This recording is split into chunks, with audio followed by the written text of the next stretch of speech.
how and when to negotiate a salary increase, because it's something we don't talk about as a society much. Yet it's actually something that is a bit of a skill, and there is a thing about being prepared and timing and tone and when and how. What would your advice be?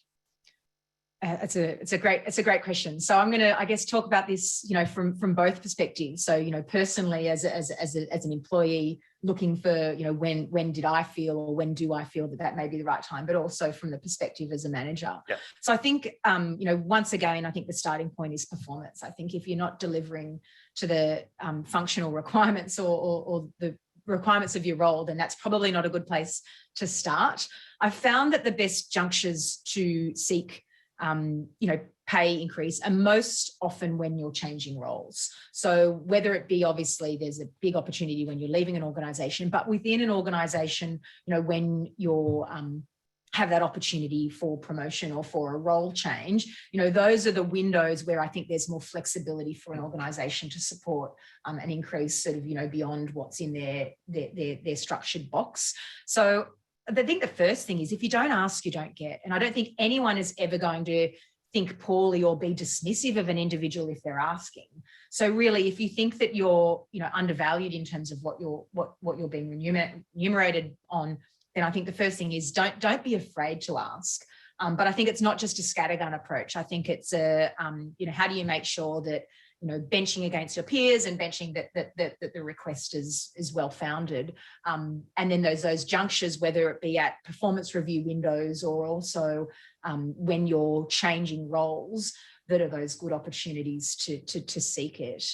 And I think that there's a bit of a trade-off. So I think, being in an organisation for a long period of time, you probably are going to sit slightly under, because if you've moved through that business, you haven't had that opportunity where you've left an organisation to have a step change in salary. And I think it's the trade-off, because salary is not the be all and end all.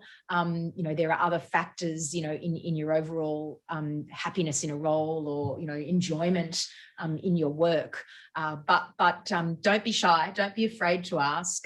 No one will think badly of you. But respect where those things perhaps for whatever reason can't be met, but it doesn't hurt to try. And as I said, changing roles, performance reviews are probably the best window to have those conversations, because then you can get that real-time feedback around the reasons why or why not that might not be possible at the time. Yeah. Something I deal with a lot, in my role is the salary question.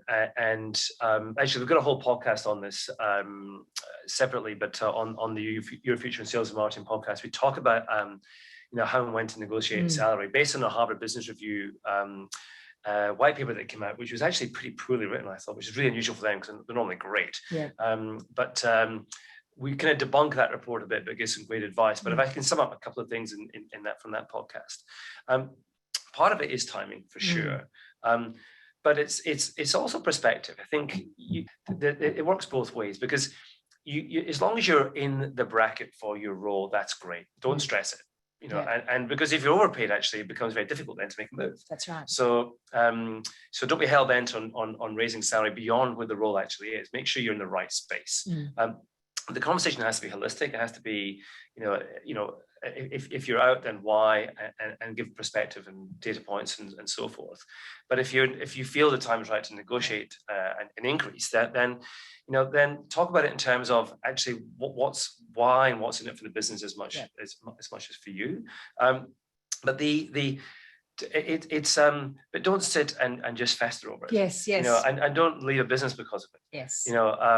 Give the business the opportunity to understand how you feel before you're kind of walking out the door saying, I'm underpaid by 10 grand. Well, actually, you might get that 10 grand by going somewhere else, but what are you foregoing in terms of career? Could you have actually got that back 10 times over by staying in the business and actually having a better career path? So think about it, in the long term as opposed to just in the moment as well. Yeah. So, but the podcast covers lots of this, guys. So it's a really interesting topic. Now,